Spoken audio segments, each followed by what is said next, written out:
క్రీస్తునందు ప్రియ యూట్యూబ్ వీక్షకులందరికీ ప్రభు పేరిట వందనాలు తెలియజేస్తూ ఉన్నాను.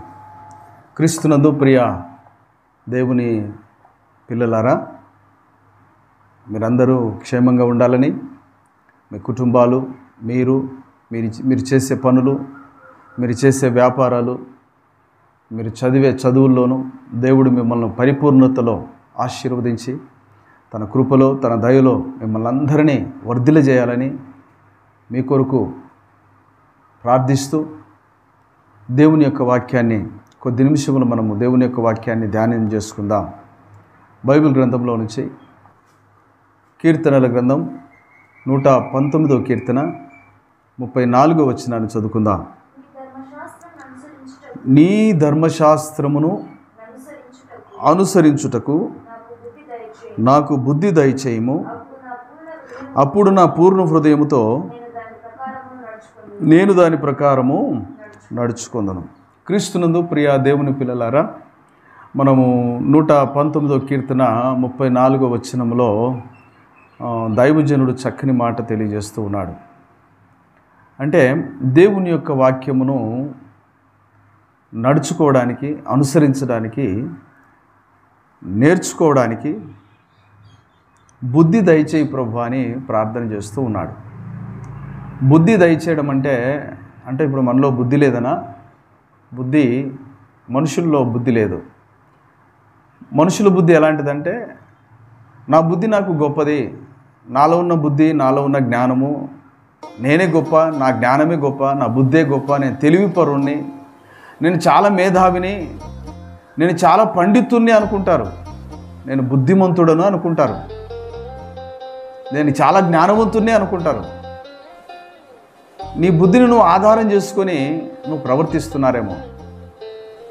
నీ బుద్ధి, నీ జ్ఞానాన్ని ఆధారం చేసుకొని నువ్వు ప్రవర్తిస్తున్న తీరు విధానాన్ని, నీ మాటలను ఒకసారి నిన్ను నీవు పరిశీలన చేసుకోవాలి. కొంతమంది డబ్బును ఆధారం చేసుకొని మాట్లాడుతూ ఉంటారు. నాకు అన్నీ ఉన్నాయి, నాకు అంతా ఉంది, నేను బుద్ధివంతుణ్ణి, నేను జ్ఞానవంతుణ్ణి అని అనుకుంటారు. అయితే నీ బుద్ధి భూ సంబంధంగా ఆలోచన చేసినట్లయితే భూ సంబంధమైనటువంటి విధానాల్లో నువ్వు బెస్ట్గా ఉండొచ్చేమో. అయితే దేవుని సన్నిధిలో దేవుడు నీ బుద్ధిని, నీ జ్ఞానాన్ని ఒప్పుకోడు. ఆయన నీ బుద్ధి, నీ జ్ఞానము సరైనదిగా కాదు. నీ బుద్ధిలో, నీ జ్ఞానంలో స్వార్థం ఉంది. నువ్వు చూపించే నీ బుద్ధి, నువ్వు మాట్లాడే తీరు విధానం, నీ ప్రవర్తన, నీ జ్ఞానాన్ని బట్టి స్వార్థం ఉంది. అందులో స్వార్థపూరితమైనటువంటి మనస్తత్వంతో మనిషి ఈ సమాజంలో చెడిపోతూ ఉన్నాడు, అన్యాయస్తుడైపోతున్నాడు, దేవునికి దూరస్తుడైపోతూ ఉన్నాడు. అంతేకాదు, లోకంలో తన ఇష్ట ప్రకారంగా, తన ఇచ్ఛ, తన మనస్సు చెప్పినట్టుగా జీవిస్తూ ఇదే గొప్ప భాగ్యమని అనుకుంటూ ఉన్నారు. అయితే దేవుడు అంటూ ఉన్నాడు బైబిల్లో, ఈ పరిశుద్ధ గ్రంథంలో కొంతమందిని బుద్ధిమంతులను, బుద్ధిహీనులను నీ కొరకు, నా కొరకు మాదిరిగా పెట్టాడు. బైబిల్లో రాసి పెట్టాడు. కొంతమంది ఒక బుద్ధిహీనుడు ఉన్నాడు. బైబిల్లో ఒక బుద్ధిహీనుడు ఉన్నాడు. క్రొత్త నిబంధన గ్రంథంలో లూకా సువార్త 15వ అధ్యాయంలో అక్కడ 12వ వచనం నుంచి మనం గమనించినట్లయితే అక్కడ చదవండి దయచేసి.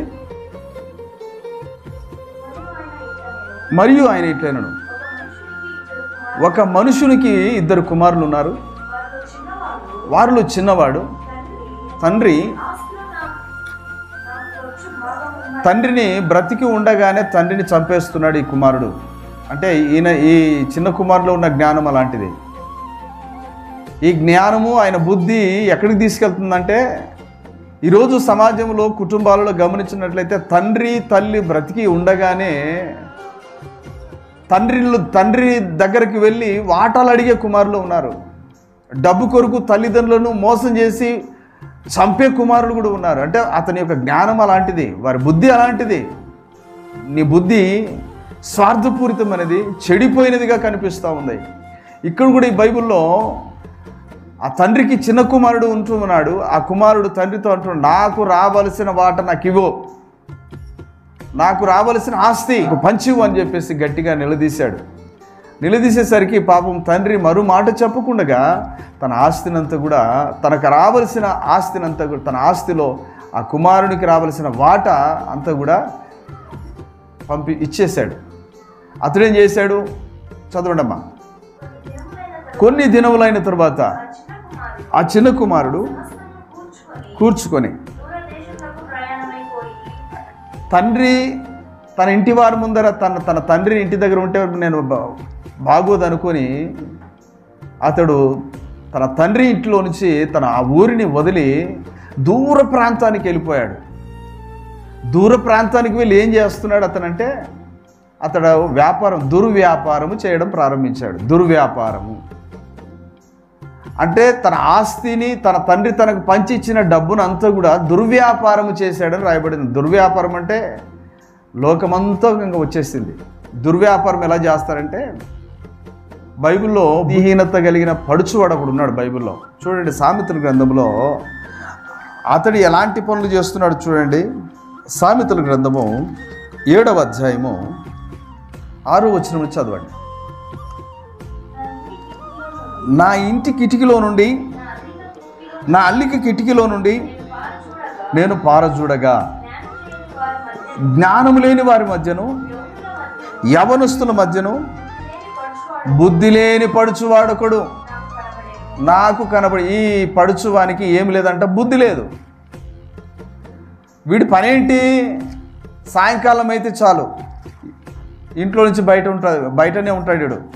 చదవండి 8వ వచనం. సంధ్యవేళ ప్రొద్దు గుంకిన తర్వాత చిమ్మ చీకటి గల రాత్రి వేళ వాడు జారస్త్రీ సందు దగ్గరనున్న వీధిలో తిరుగుచుండెను. వీడు ఎక్కడ తిరుగుతాడు? వీని పాదాలు ఎక్కడ ఉంటాయి? బుద్ధి లేని పడుచువాడు, బుద్ధి లేనివాడు, దుర్వ్యాపారం చేసేవాడు, తాగుబోతూ తిరుగుబోతూ మత్తు మందులకు అలవాటు పడి, గాంజాయికి అలవాటు పడి, సిగరెట్లకు అలవాటు పడి, చెడు స్నేహితులతో వెంట వెళ్ళి వీడి పాదాలు సందులలో తిరుగుతాడు. వీడు సందులు గొంతులు.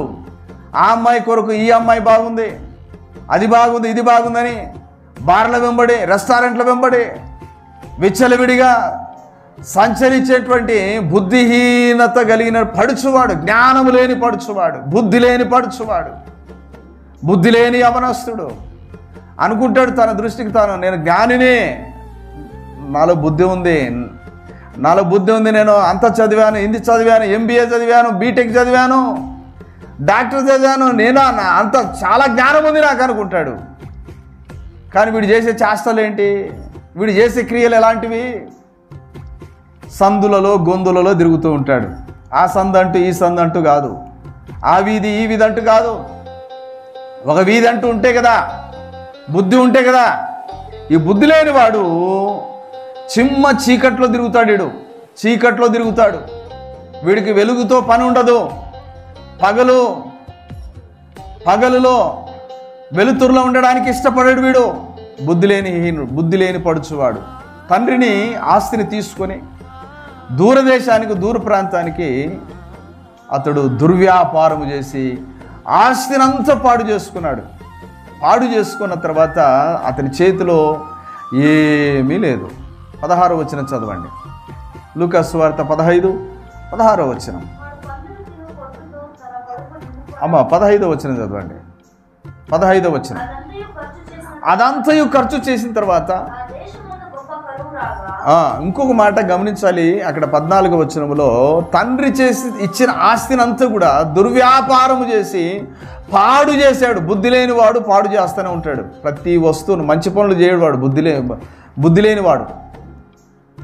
లేనివాడు మంచి పనులు చేయడు, అన్ని పాడు పనులే చేస్తాడు. ఇంట్లో తల్లిదండ్రులకు బాధే, అక్కలకు బాధే, అన్నలకు బాధే, ఇంట్లో అందరికీ బాధగా ఉంటాడు, బాధకరంగా ఉంటాడు. ఈ వ్యక్తి బుద్ధి లేనివాడు, జ్ఞానం లేనివాడు. ఈ వ్యక్తి అందరినీ బాధ పెడతాడు, సంఘాన్ని కూడా బాధ పెడతాడు. బుద్ధి లేనివాడు సంఘాలను బాధ పెడతాడు, సంఘ కాపరులను బాధ పెడతాడు. సంఘ కాపరులు కూడా కొంతమంది బుద్ధి లేని వారు ఉన్నారు. విశ్వాసులను బాధ పెట్టే పాస్టర్లు కూడా ఉన్నారు. సంఘస్థులను బాధ పెట్టే సంఘ కాపరులు కూడా ఉన్నారు. ఈ వాక్యం వింటున్న ప్రియ దేవుని పిల్లలారా, దేవుని యొక్క వాక్యమును నువ్వు చదువుతూ దేవుని యొక్క వాక్యానుసారంగా నువ్వు ప్రవర్తిస్తే మీరు బుద్ధిమంతులు అవుతారు. చాలామంది దైవజనులు వాక్య జ్ఞానం తెలియని వారుగా ఉన్నారు. ఈ దినాలలో వాక్య జ్ఞానం లేదు, వాక్యానికి లోబడే మనసు లేదు. యెహెజ్కేలు గ్రంథంలో కూడా ఒక మాట దైవజనుని గురించి రాస్తాడు. చూడండి, యెహెజ్కేలు గ్రంథం 7వ అధ్యాయము 26వ వచనాన్ని చదవండి.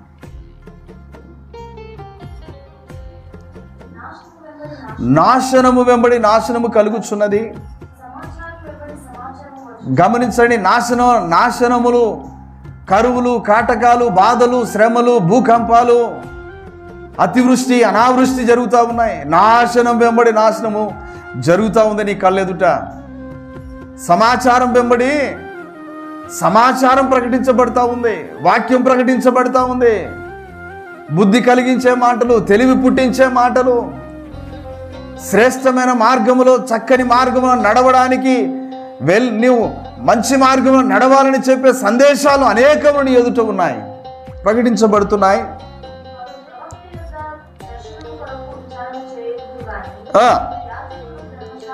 యాజకులు ధర్మశాస్త్రము